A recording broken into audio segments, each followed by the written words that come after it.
Welcome. I am Clive Vanel, New York State Assembly member for the 33rd Assembly District in Queens. And today I'm here to announce that the New York State Assembly passed the HALT Solitary Confinement Act.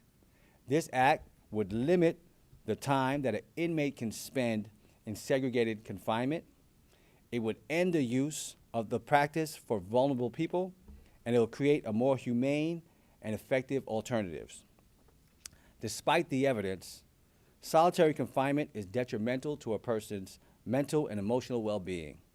The current statutes do not limit the amount of time that a person can spend in specialized housing units or segregated confinement. The HALT Solitary Confinement Act would, subject to limitations and exceptions, prohibit the placement of an incarcerated person in segregated confinement for more than 15 days or 20 days out of 60 days unless specific crimes were committed under confinement. It would also provide for mental health screenings and a heightened level of care for prisoners placed in segregated confinement.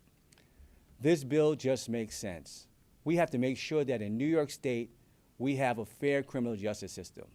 We should not be doing practices that make it worse off for the inmates, for the particular inmate, and for the inmate population, and for New Yorkers as a whole.